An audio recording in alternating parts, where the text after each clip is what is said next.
அவ்வளவும் அவருக்கு பிரியமாயிற்று. மரித்தோரிலிருந்து எழுந்த முதற் பேரானவர். ஹல்லேலூயா. இயேசு கிறிஸ்து அங்கே பிரசவத்தை குறித்து சொல்கிறார், ஒரு ஸ்திரியை குறித்து. அதை இங்கே பவுல் மரமாக இயேசு கிறிஸ்து முதல்ல பிறந்திருக்கார். நமக்கெல்லாம் மூத்தண்ணாச்சு. அவர் மரித்தோரிலிருந்து முதலில் பிறந்தவர் அவர். ஹல்லேலூயா. நம்மலாம் இன்றைக்கு 1 லட்சமோ 2 லட்சமோ ஆண்டவர் இயேசு கிறிஸ்து ஏற்றுக்கொண்டவங்களா என்ன அவருடைய பிள்ளைகளாய் பிதாவுடைய பிள்ளைகளா மாறுகிறோம். இயேசு கிறிஸ்து நமக்கு மரித்தோரிலிருந்து முதலிலே பிறந்தவர். ஹல்லேலூயா. இதைத்தான் அங்கே யோவான் நாம் பார்க்கிறோம். அவர் பிரசவ ஸ்திரீயின் பிரசவத்தை குறித்து அவர் சொன்னார். இங்கே பவுல் நமக்கு விரிவாக அந்த பிரசவத்தை குறித்து அந்த பிள்ளை பிறப்பை குறித்து தெளிவாக சொல்கிறார் என்று நாம் பார்க்கிறோம். ஹல்லேலூயா. பாருங்க, அடுத்ததாக பாருங்க பார்க்கின்ற பொழுது 16:23 அந்த நாளிலே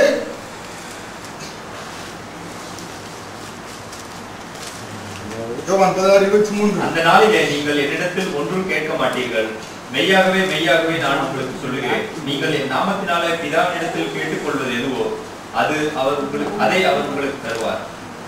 பாருங்க, இயேசு கிறிஸ்து மரித்து உயிரோடு இருந்ததுக்கு அப்புறமாக அவருடைய நாமத்திற்கு ஒரு பெரிய வேல்யூ வந்து விட்டது. என்ன வந்து விட்டது? அவருடைய நாமத்திற்கு ஒரு பெரிய வேல்யூ வந்து விட்டது. ஹல்லேலூயா. அதுக்கு முன்பதாக வேல்யூ இல்லை, ஆனால் அவர் அதுக்கு மரித்த பிறகு அந்த நாமத்திற்கு என்ன வந்து விட்டது? வேல்யூ வந்து விட்டது. இதை நம்ம தெரிந்து கொள்ள வேண்டியது அவசியமாக இருக்கிறது. இன்றைக்கு அவரை ரட்சகராக ஏற்றுக்கொள்ள வேண்டும் என்று சொல்லும் போது அநேகர் அவமதிக்கிறாங்க, ஏற்றுக்கொள்ள மாட்டேங்காங்க. ஆனால் அவருடைய பாருங்க, அந்த நாமத்தின் மூலமாக நமக்கு என்ன கொடுக்கப்பட்டிருக்கு என்னவென்றால், ஒரு உதாரணத்தை உங்களுக்கு சொல்ல விரும்புகிறேன். புரியுங்களா? அவர் சொல்றாரு, எதை கேட்டாலும் என்னோட நாமத்துல கேட்டா உங்களுக்கு என்ன செய்யப்படும்? உங்களுக்கு கொடுக்கப்படும் அப்படின்னு சொல்லி இருக்கிறார். பாருங்க, எங்கள் வீட்டில் பிள்ளை இருக்கிறாங்க, பையங்க இருக்கிறா, பொண்ணு இருக்குது. ஆனால் அவங்க ஃப்ரெண்ட்ஸ் பக்கத்தில் இருக்கிறாங்க, பிளாக்ல எல்லாம் இருக்கிறாங்க. வந்து நான் வீட்டில் மெயின் நாள் உட்காந்துருக்கேன். ஒரு பையன் வராரு. அந்த பையன் வந்துச்சு, நான் உள்ளே வரணும், உள்ளே வந்து கொஞ்சம் கம்ப்யூட்டரில் நான் இதெல்லாம் பார்க்க வேண்டியது இருக்குது அப்படின்னு சொல்கிறேன். இல்லைப்பா அதெல்லாம் முடியாது, நீ வர முடியாதப்பா, நீ போ அப்படின்னு நான் சொல்லிடுறேன். இல்லை அங்கிள், அலன் பிரைட் என்னை வர சொன்னார், அதனால நான் வரணும் அப்படின்னு சொன்ன உடனே, சரி அப்படின்னா அலன் பிரைட் சொன்னதுனால நீ வாப்பான்னு நான் என்ன செஞ்சிடறேன், பெர்மிஷன் கொடுக்குறேன். அவன் உள்ளே வராரு. உள்ளே வந்து அதெல்லாம் செய்கிறாரு, விளையாட ஆரம்பிக்கிறாரு. இப்போ அவர் எது நாமத்தில் வந்திருக்காரு? அலன் பிரைட்டின் நாமத்தில் வந்ததுனால நான் என்ன செஞ்சேன், அவருக்கு பெர்மிஷன் கொடுத்துட்டேன். பிதாவானவர் இயேசு என்ற நாமத்தில் எதை கேட்டால் என்ன செய்யறேன்னு சொல்றாரு, தருவேன் என்று சொல்லுகிறார். ஹல்லேலூயா. அந்த நாமத்திற்கு ஒரு பெரிய வேலை நமக்கு கொடுக்கப்பட்டிருக்கிறது. ஹல்லேலூயா. நாம் தெரிந்து கொள்ள வேண்டும். 16:26 அந்நாளிலே நீங்கள் என் நாமத்தினாலே வேண்டிக் கொள்வீர்கள், உங்களுக்காக பிதாவை நான் கேட்டுக்கொள்வேன் என்று உங்களுக்கு சொல்ல வேண்டியதில்லை. அந்நாளிலே நீங்கள் என் நாமத்தினாலே வேண்டிக் கொள்வீர்கள், உங்களுக்காக பிதாவை நான் கேட்டுக்கொள்வேன் என்று உங்களுக்கு சொல்ல வேண்டியது கிடையாது. 27 பிதாதாமே உங்களை சிநேகிக்கிறான்.